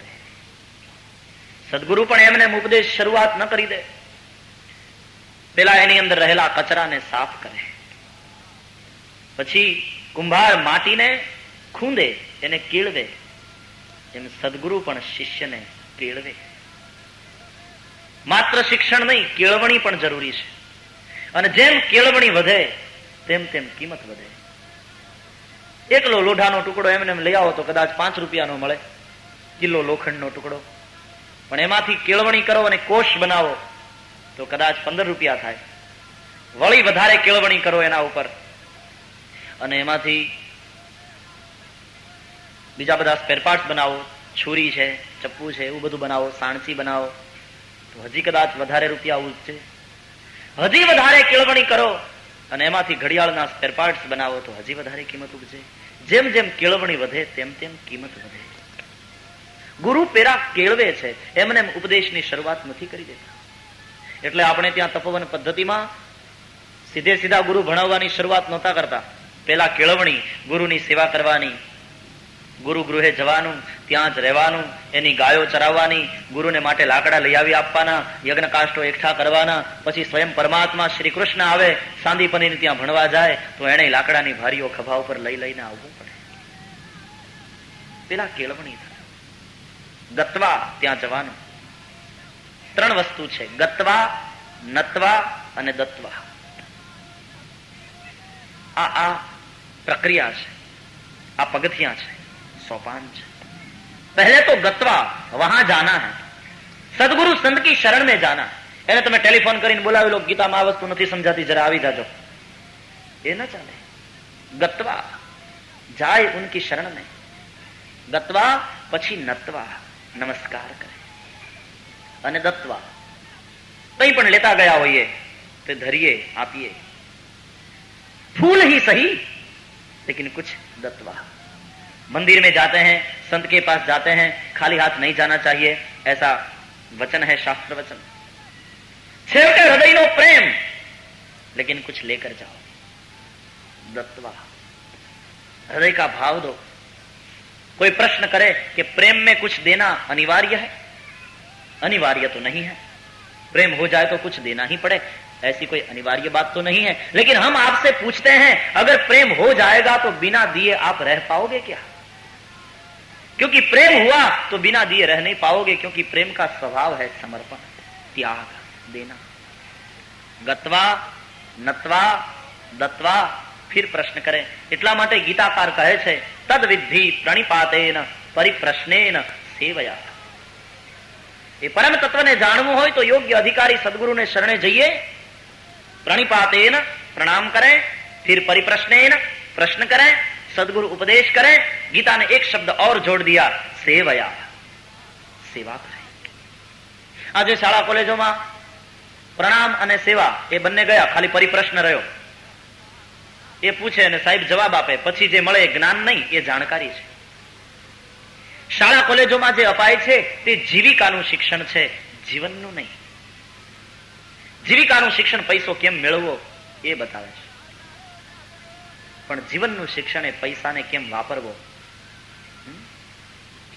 એ બતાવે છે. પૈસા પ્રત્યે આપણો અભિગમ કેવો હોવો જોઈએ એ જીવનનું શિક્ષણ કહેશે કે પૈસો સાધન જરૂર છે, પણ પૈસો સાધ્ય નથી.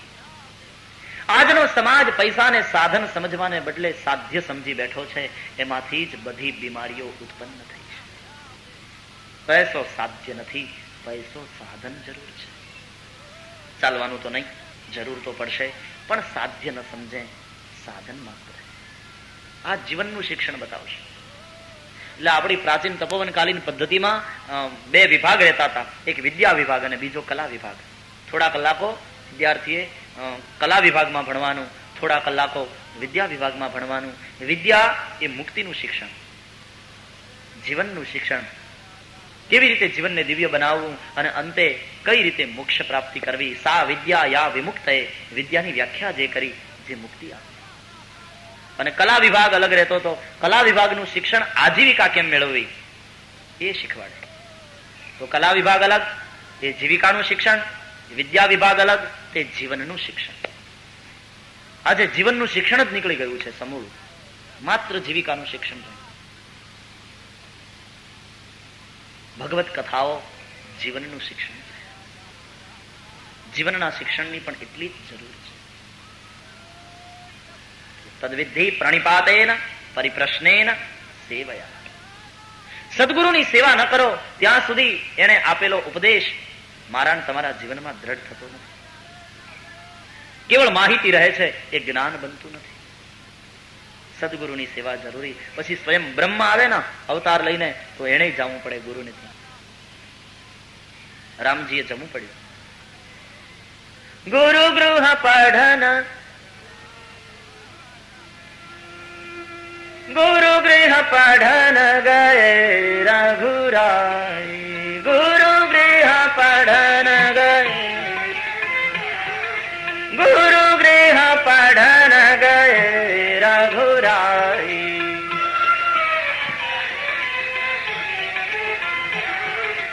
અલ્પ કાલ વિદ્યા સબ આઈ.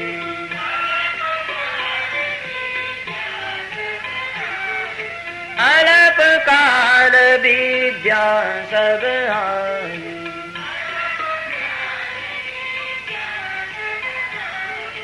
जिनकी श्वास सहज श्रुति चारी.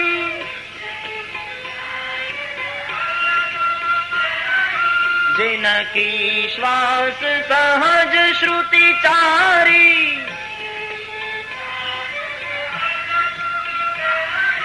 सो हरि पढ़ यह कौतुक भारी.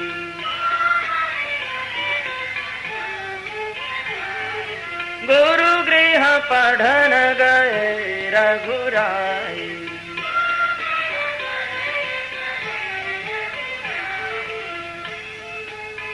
ગુરુની સેવા કરી. કૃષ્ણ અને દાવ સાંદીપનીના આશ્રમમાં ગયા અને ગીતામાં તો ભગવાને કહ્યું કે મારે એમ વર્તવું જ જોઈએ, કારણ કે જગતમાં યદ્યદાચરતી શ્રેષ્ઠ તત્તદેવેતરો જનઃ સયત પ્રમાણમ કુરુતે લોકસ્તદન વર્તતે. હે અર્જુન, જગતમાં શ્રેષ્ઠ પુરુષો જેમ જીવે છે અને જેમ વર્તે છે, લોકો બધા એનું અનુસરણ કરે છે. એટલા માટે યદિ હ્યયમ ન વર્તેયમ જાતુ કર્મણ્ય તંદ્રિતઃ મમ વર્તમાન વર્તન્તે મનુષ્યા પાર્થ સર્વશઃ. જો હું ન વર્તું તો હું વર્તું એમ બધા વર્તન કરે તો અનેકનું જીવન બગડે. એટલે દરેક ક્ષેત્રનો જે નેતા હોય એના ઉપર હકીકતમાં બહુ મોટી જવાબદારી છે. એ પોતે બગડે તો એના એકલાનું જીવન નથી બગડતું, એની પછવાડે આવનારા અનેકનું જીવન બગડે છે. વેદ જેના સહજ શ્વાસ રૂપ છે એ પરમાત્મા સ્વયં ગુરુ ગૃહે ભણવા જાય, ગુરુ પરંપરાનું જતન કરે છે. પેલા કેળવે કુંભાર માટીને, એમ ગુરુ પેલા કેળવ્યા પછી એનો યોગ્ય પિંડ બનાવે, ચાકડા ઉપર મૂકે અને એની યોગ્યતા મુજબનો ઘાટ આપે. પછી ગુરુ એને યોગ્ય ઘાટ આપે. એ સમજી જાય એની યોગ્યતાને કે આ જ્ઞાન માર્ગનો પથિક છે, ભક્તિ માર્ગનો પથિક છે કે યોગ માર્ગે સફળતાને વર્ષે, એને યોગ્ય ઘાટ આપે. ગુરુ એની ભૂમિકાને સમજી જાય. ઘાટ આપ્યા પછી માટલાને સૂકવવામાં આવે અને પછી ટપલો લઈને કુંભાર એને ટીપે. એમ સદગુરુ પણ ટીપે. પેલા ઘાટને પાકો કરવો છે ને, જેમ કુંભાર ટીપે ટપલો લઈને, એમ સદગુરુ પણ ટીપે, શિક્ષાય કરે. સોટી વાગે ચમચમ, વિદ્યા આવે રમ રમ. સદગુરુ શિક્ષા પણ કરે, સદગુરુ ટીપે, કારણ કે ઘાટને પાકો કરવો છે. સેવયા. પણ તમે જોયું હશે, કુંભાર જયારે ટપલો લઈને માટલાને ટીપે ને, ત્યારે એમને ન ટીપે, એને અંદરથી આધાર આપ્યો હોય. ડાબો હાથ અંદર હોય, આધાર આપ્યો હોય, અને પછી જમણે હાથે ટપલું લઈને ટીપે. એમ સદગુરુ ભલે ટીપે પણ એમને ન ટીપે, એને અંદરથી પ્રેમનો આધાર આપ્યો. એના ટીપવામાં તિરસ્કાર નથી, એના ટીપવામાં, એની શિક્ષામાં વિદ્યાર્થીનું શ્રેય છે, શિષ્યનું શ્રેય છે. એને અંદરથી પ્રેમનો આધાર આપ્યો છે. મા બાપ પણ પોતાના સંતાનને ટીપે એનો વાંધો નહીં, પણ અંદરથી પ્રેમનો આધાર આપીને ટીપજો.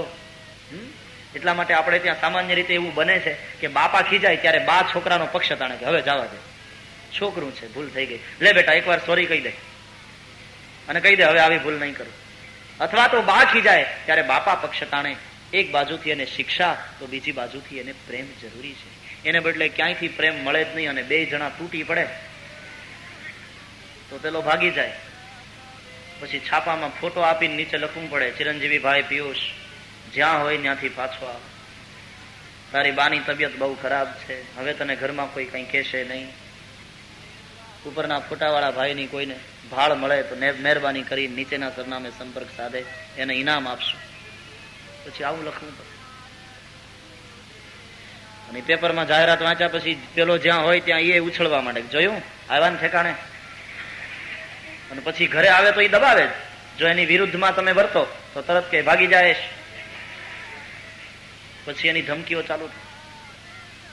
પછી હકીકતમાં છાપામાં જાહેરાત આપવી જોઈએ, ચિરંજીવી ભાઈ પિયુષ, તું ઘર છોડીને ગયો ત્યારથી ઘરમાં બહુ શાંતિ છે, અહીંયાની કોઈ ચિંતા કરતો નહીં, અને તું જ્યાં હોઈશ ત્યાં સુખી જોઈશ એની અમને ખાતરી છે.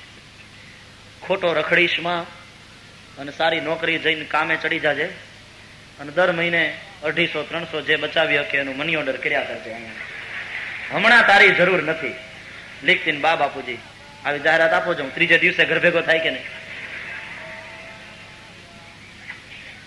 એક બાજુથી શિક્ષા તો બીજી બાજુથી પ્રેમનો આધાર છે. અને એ પછી કુંભાર એ માટલાને નિંભાડામાં નાખે.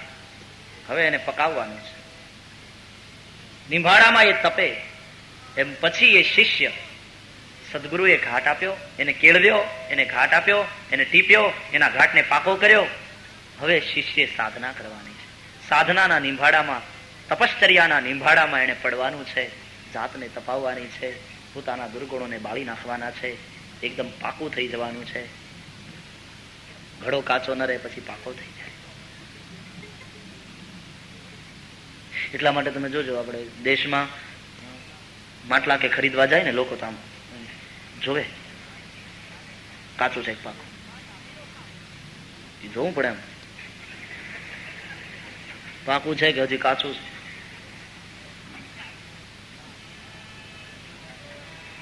પણ નિંભાડામાં તો માટલાએ જ પડવું પડે ને, એ કુંભાર થોડો પડે. એમ તપશ્ચર્યા તો સ્વયં આપણે જ કરવી જોઈએ ને, એ કઈ થોડા ગુરુએ એની કરી લીધી, હવે આપણે આપણી કરવાની. નિંભાડામાં માટલાએ જ સળગવું પડે, તપશ્ચર્યા આપણે જ કરવી પડે. શિક્ષક આખું વર્ષ ભણાવે બરાબર, પણ પરીક્ષા તો વિદ્યાર્થીએ જ આપવી પડે. અમુક વસ્તુમાં પ્રોક્સી ન ચાલે, બીજો ન ચાલે, આપણે જ જોઈએ. એક તો ભજન, એમાં પ્રોક્સી ન ચાલે. 11 માળાનો નિયમ હોય તો આપણે એમ કહીએ કે આજે મને ટાઈમ નથી, માટે મારા બદલે તું કરી લે, એ ન ચાલે. એ કરે તો એને ફાયદો, તમારું શું? ભજન. બીજું ભોજન, એમાં પ્રોક્સી થોડો મુકાય કે મને બહુ ભૂખ લાગી છે પણ ટાઈમ નથી, તું જમી લે અને હું તૃપ્ત થઈ જાઉં. ભૂખ લગી है तो खुद भोजन करना पड़ेगा. भजन, भोजन. ત્રીજું લગન. એમાં થોડો પ્રોક્સી મોકલાય છે કે આજે મારા લગન નિર્ધાર્યા છે પણ મને આજે રજા મળે એમ છે નહીં, તું 4 ફેરા ફરી આવ. તો ઈ ઠેકાણે પડી ગયો, તું તો વાંઢો જ રહ્યો એમને. એમાં પ્રોક્સી ન મોકલાય. ભજન, ભોજન, લગન. ત્રીજું, ચોથું મરણ. મરણમાં પ્રોક્સી ન મોકલાય. જમદૂત લેવા આવે ત્યારે એમ ન કહેવાય કે હમણાં મને ટાઈમ નથી, પાડોશીને લઈ જાઓ. એમાં આપણે જ જવું જોઈએ આપણો વારો આવે ત્યારે. ભજન તો ખુદ કરના પડેગા. સ્વયં શિષ્યે તપવું પડશે, તપશ્ચર્યા કરવી પડશે. નિંભાડામાં માટલાએ તપવું પડે. સદગુરુ કુંભાર છે, સદગુરુ પેપર વેઇટ છે. તો અધિકાર લીલા છે આ પ્રથમ સ્કંદ. ઘણા લોકો એમ કહે ને કે મેં ફલાણાને ગુરુ બનાવ્યા, એ બડા અવિનય હે. તું એને ગુરુ બનાવનાર તો તે એને ગુરુ બનાવ્યો, તેને ડિગ્રી આપી ગુરુની, એટલા માટે એ ગુરુ છે. એ એની ગુરુતાથી ગુરુ છે. હા, એમ પરિચય આપો કે એ મારા ગુરુ છે, એમ કહો કે હું એનો શિષ્ય છું, પણ મેં એને ગુરુ કર્યા. અરે તું ગુરુ કરનાર કોણ? એને એની ગુરુતાથી ગુરુ છે. તારા ગુરુના સર્ટિફિકેટની એને જરૂર નથી, પોતાની ગુરુતાથી એ ગુરુ છે. તું એને બનાવે અને એ ગુરુ બની જાય તો એ ગુરુ નથી, ગુલામ છે. તારો બનાવ્યો જો બનતો હોય ગુરુ હે.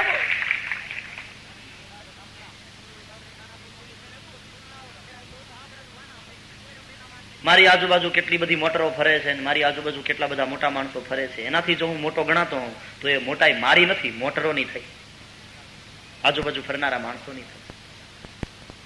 કોઈ માણસ મોટો ગણાય તો પોતાના વ્યક્તિત્વથી મોટો હોવો જોઈએ. અને કોઈ કે તમારા બહુ વખાણ કર્યા એટલે આપણે સારા છીએ એમ માની લેવાની જરૂર નથી, અને કોઈ આપણી બહુ નિંદા કરે તેથી કરીને આપણે ખરાબ છીએ એમ માની લેવાની જરૂર નથી. આત્માને જોવા માટે અરીસાની જરૂર નથી પડતી, ખુદને જોવા માટે દર્પણની જરૂર નહીં. ભીતર ઝાંકો, માયલો જવાબ દેશે આપણે ક્યાં છીએ. બધા બિરદાવે એટલે હું તમે મોટા સંત થઈ ગયા એવું પણ નથી, અને કોક ગાળો દે તેથી કરીને હું તમે ખરાબ થઈ ગયા એવું પણ નથી. ભીतर अपने आप से पूछो, अपनी गुरुता से कोई गुरु बनता है, किसी के बनाने से बने वो गुरु नहीं, वो तो गुलाम है. ઘણા કે ને અમે કહીએ એમ જ કરે, મેં એને ગુરુ કર્યા છે, તો ચાવી દીધેલું રમકડું થયું, गुरु नहीं. अरे वो कहे वैसा तुझे करना है, उनकी वाणी को अपने जीवन में उतारना है, उपदेश को सुनना है और उस मार्ग पर, उनके बताए हुए मार्ग पर चलना है. तू कहे वैसा वो करे. लोग तो चल पड़े हैं ज्ञान को भी खरीदने. એક સંતના ઉપર કોઈ શ્રીમંતનો ટેલિફોન આવ્યો કે અમે સાંભળ્યું છે કે તમે બહુ સારું બોલો છો, સારા પ્રવચનો કરો છો, તો જરા આવો ને આપણે ઘેર, અડધો 1 કલાક સંભળાવી જાઓ, થોડો સત્સંગ થાય. सेक्रेटरी ने मोकल्यो. बोला संते कहूं कि वो मुझे कुछ देना चाहते हैं या मुझसे कुछ लेना चाहते हैं, उनसे कहो अगर कुछ पाना चाहे तो यहाँ आवे और बैठे. सेक्रेटरी ने कहा महाराज आप भूल कर रहे हैं, वो बहुत बड़े श्रीमंत हैं, करोड़पति है, आपको बहुत पैसे मिलेंगे, आपको चंदा मिलेगा, आप संस्था चला रहे हैं. उन्हें संत नो पित्त हो गया. वो मुझे गुरु समझ रहा है कि भिखारी समझ रहा है? समझ क्या रहा है मुझे? वो मुझसे कुछ लेना चाहता है या मुझे कुछ देना चाहता है? और मुझे चाहिए नहीं, अगर मुझे चाहिए तो मैं वहां आता, अगर उनको चाहिए तो वो यहां आए. यहां श्रीमंत और गरीब ऐसा कोई भेद नहीं. अधिकार चाहिए, અને અધિકાર રૂપિયાથી નથી મળતો. પ્રથમ સ્કંદ અધિકાર લીલા છે, અને અધિકારને જોવા માટે 3 વસ્તુ જોઈએ: વય, વપુ અને વિનય. 3 વસ્તુને લક્ષ્યમાં લેવાનું. વય, વપુ અને વિનય એ જોઈને અધિકાર આપવામાં આવે. વપુ એટલે શરીર. શરીર કયું? માનવ તન હોય. કૂતરો કથા સાંભળવા આવે, ભલે કદાચ એનો માયલો સારો હશે ને સાંભળવા આવશે, તોય તમે નહીં રહેવા દો આ માંડવામાં, હડકારીને બહાર કાઢશો. પણ ગમે તેવો નાયા ધોયા વગરનો ગાંડો ઘેલો માણસ આવે તો એને હું તમે ના નહીં પાડી શકીએ. વપુ, વાય. વાય કેટલી? શાળામાં દાખલ કરવો હોય વિદ્યાર્થીને તો એક તો માનવ હોવો જોઈએ ને. પછી એમ કહો કે મારે આ 6 મહિનાનું ગલુડિયું છે ને એને એડમિશન આપો, કે આ કૂતરાની શાળા નથી. પછી વય કેટલી છે? શાળામાં કઈક નિયમ છે ને કે આટલા વર્ષ પછી જ દાખલ કરે. વય કેટલી? તમે 6 મહિનાના છોકરાને લઈને જાઓ કે આ શાળામાં દાખલ કરો, સાહેબ એમ કહી દે આ ઘોડિયા ઘર નથી, નિશાળ છે, 5 વર્ષ પૂરા કરે પછી લાવજો. વય, વપુ, અને વય અને વપુ બંને બરાબર હોય તો ત્રીજું વિનય. જ્યાં સુધી વિનય ન હોય ત્યાં સુધી ગુરુ જ્ઞાન ના આપે. વિદ્યા વિનયે ન શોભતે. જ્ઞાન હંમેશા નમ્રતાની ગાદી ઉપર બેસે છે. તો પ્રથમ સ્કંદ અધિકાર લીધા છે. શિષ્ય બનો. અર્જુને એમ નથી કહ્યું કૃષ્ણને કે હું તમને ગુરુ પદે સ્થાપું છું અને મને ઉપદેશની શરૂઆત કરો. અર્જુન તો પોતે રથમાંથી નીચે ઉતર્યો, કૃષ્ણના ચરણમાં પડી અને બોલ્યો શિષ્યસ્તે હમ સાધિમામ ત્વામ પ્રપન્ન. मैं आपका शिष्य हूं, आपकी शरण में आया हूं, ज्ञान प्रकाश कीजिए. સુખદેવજી મહારાજ પધાર્યા, પૂજા કરી, વ્યાસાસન ઉપર વિરાજેલા સુખદેવજીને પ્રણમીને પરીક્ષિતે પૂછ્યું છે મહારાજ, ગોદોહન માત્ર સમય જ આપ કોઈ ઠેકાણે ભિક્ષા લેવા જાઓ તો પણ રોકાવો છો. આપ સતત ઘૂમતા રહેવા વાળા સંત છો, મારા ઉપર અનુગ્રહ કરીને આપ અહીંયા બિરાજા. બુઢતાનું બાવડું પકડો મહારાજ, મારું મૃત્યુ નજીક આવ્યું છે. જેનું મૃત્યુ નજીક આવ્યું હોય તેણે શું કરવું જોઈએ તે કર્મનું નિરૂપણ કરો અને જીવનું આત્યંતિક કલ્યાણ કઈ રીતે થાય તેવો માર્ગ બતાવો. પ્રશ્ન કર્યો છે. એના પ્રશ્નના ઉત્તરમાં સુખદેવજી કથા સંભળાવવા તૈયાર થયા છે, પણ તે પહેલા અહીંયા પ્રથમ સ્કંદની સમાપ્તિ કરી. ઇતિ શ્રીમદ ભાગવતે મહાપુરાણે વૈયાસિક્યામ અષ્ટાદશ સાહસ્ર્યામ પારમહંસ્યામ સંહિતાયામ સમાપ્તોયમ પ્રથમ સ્કંદ. દ્વારિકાધીશ કી જય. પ્રથમ વાંગ્મય પુષ્પ ભગવાન કૃષ્ણના ચરણારવિંદમાં સાદર સમર્પિત શ્રીમદ ભાગવતનું દ્વિતીય સોપાન, બીજો સ્કંદ. પ્રથમ સ્કંદ અધિકાર લીલા છે અને ભગવાનનો જમણો ચરણ છે. હવે બીજો સ્કંદ આવ્યો તે ભગવાનનો ડાબો ચરણ છે અને સાધન લીલા છે. કયો સ્કંદ કઈ લીલા અને કયો સ્કંદ ભગવાનનું કયું અંગ એ બરાબર યાદ રાખજો. કથા સુનો તો ઠીક છે સુનના, હું પૂછીશ પાછો વચ્ચે વચ્ચે, સાંભળી નાખો એ નહીં ચાલે. પ્રથમ સ્કંદ અધિકાર લીલા, બીજો સ્કંદ સાધન લીલા. પરમાત્માના અંગોનું દર્શન કરીએ તો પ્રથમ સ્કંદ એ પ્રભુનો જમણો ચરણ અને દ્વિતીય સ્કંદ એ પ્રભુનો ડાબો ચરણ. દરેક વખતે હું રિવિઝન કરાવતો જઈશ, 10 દિવસમાં યાદ થઈ જવું જોઈએ. દ્વિતીય સ્કંદમાં કઈ કથા? બીજે શ્રી શુકદેવે જ્ઞાન કહ્યું ભારી, પ્રભુ જ્ઞાન કહ્યું ભારી, સ્થૂલ સૂક્ષ્મ ના રૂપે, સ્થૂલ સૂક્ષ્મ ના રૂપે, અતિશય સુખકારી, જય દેવ જય દેવ. ઓમ શ્રી પરમાત્મને નમઃ. શ્રી શુક ઉવાચ વર્યાન એષ તે પ્રશ્નઃ કૃતો લોકહિતો નૃપ આત્મવિદ સંમતઃ પુંસામ શ્રોતવ્યાદિષુ યઃ પરઃ. શ્રોતવ્યાદીનિ રાજેન્દ્ર નૃણામ સંતિ સહસ્રશઃ અપશ્યતામ આત્મતત્વમ ગૃહેષુ ગૃહમેધિનામ. દ્વિતીય સ્કંદ શ્રીમદ ભાગવતનો નાનામાં નાનો સ્કંદ છે. કેવલ 10 અધ્યાય છે આ સ્કંદના, પણ બહુ મહત્વનો સ્કંદ છે. દ્વિતીય સ્કંદમાં 3 બાબતની ચર્ચા કરી: ધ્યાન, હૃદય શુદ્ધિ और विचार की पराकाष्ठा यानी मनन. प्रथम 2 अध्यायમાં ધ્યાનની વાત છે. એક અધ્યાયમાં સ્થૂળ ધ્યાન અને બીજા અધ્યાયમાં સૂક્ષ્મ ધ્યાન. પછી 2 અધ્યાયમાં શ્રોતા અને વક્તાના હૃદયની શુદ્ધિનું વર્ણન છે અને અંતિમ 6 અધ્યાયમાં विचार की पराकाष्ठा यानी मनन की बात है. तो 10 अध्याय का ये द्वितीय स्कंद है. साधन लीला છે. સુખદેવજી મહારાજે ગંગાના કિનારે ભગવત કથાનો અહીંયાથી પ્રારંભ કર્યો છે. શ્રીમદ ભાગવતના દ્વિતીય સ્કંદથી શુકાચાર્ય પરીક્ષિતને ઉપદેશની શરૂઆત કરે છે. શ્રીમદ ભગવદ ગીતાના બીજા અધ્યાયથી કૃષ્ણ અર્જુનને ઉપદેશની શરૂઆત કરે છે. અશોચ્યાનન્વશોચસ્ત્વમ પ્રજ્ઞાવાદાંશ્ચ ભાષસે ગતાસૂન ગતાસૂંશ્ચ નાનુશોચંતિ પંડિતા. વહાં સે શરૂઆત. બીજા અધ્યાયમાં કૃષ્ણ જે બોલ્યા એ બહુ મહત્વનું છે. અહીંયા બીજા સ્કંદમાં શુકાચાર્ય જે બોલ્યા તે બહુ મહત્વનું છે. સ્થિત પ્રજ્ઞાના લક્ષણ ભગવદ ગીતાના બીજા અધ્યાયમાં આવે છે. અહીંયા ચતુશ્લોકી ભાગવત શ્રીમદ ભાગવતના બીજા સ્કંદમાં આવે છે. ગંગાને કાંઠે ભગવત કથા શરૂ થઈ છે. ઋષિમુનિઓની સભા છે.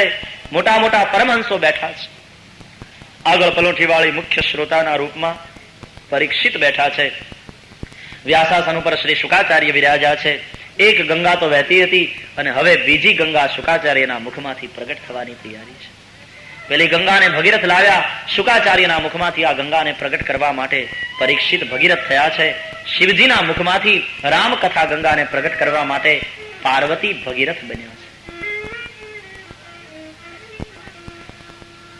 રામકથા ગંગાનું મૂળ ઉદ્ગમ સ્થાન શિવજી છે. રચિ મહેશ નિજ માનસ રાખા, પાઈ સુસમય શિવાસન ભાખા. શંભુ કિન્હ યહ ચરિત સુહાવા. એટલા માટે તો તરોતાજા છે. ગંગા કદી જૂની થઈ નથી, તો આ કથા ગંગા ક્યાંથી જૂની થાય? ગંગા નિત્ય નવીન છે, એમ કથા ગંગા પણ નિત્ય નવીન છે. અને એ નદી સુકાઈ જાય જેના મૂળ સાચા ન હોય. સજન મૂળ જીન સરિતન નાહી. જે નદીના મૂળિયા સાચા ન હોય, એનો મૂળ સાચું ન હોય, જ્યાંથી એ ઉદ્ભવે છે એનું ઉદ્ગમ સ્થાન સાચું ન હોય, એ થોડા દિવસ પછી સુકાઈ જાય. પણ આ કથા ગંગાના મૂળ જ્યાંથી એ પ્રગટ થઈ. सुखदेव जी ने पण शिवावतार कहा है. स्वयं शिव कृष्ण कथा करने के लिए शुक बनकर आए. અને શિવ કેવા છે? ન મે મૃત્યુ શંકા न मे जाति भेद पिता नैव मे नैव माता न जन्म न बन्धुर्न मित्रं गुरुर्नैव शिष्यः चिदानन्दरूपः शिवोऽहं शिवोऽहं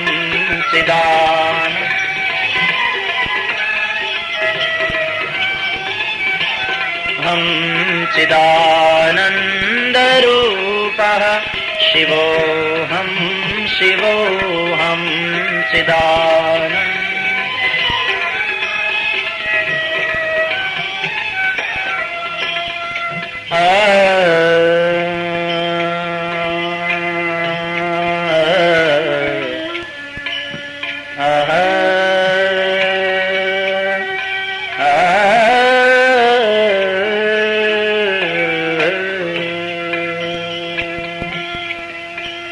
न पुण्यं न पापं न सौख्यं न दुःखं न मन्त्रो न तीर्थं न वेदा न यज्ञ अहं भोजनं नैव भोज्यं न भोक्ता चिदानन्दरूपः शिवोऽहं शिवोऽहं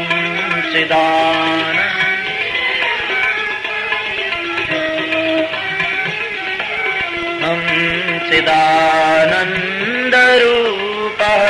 शिवोऽहं शिवोऽहं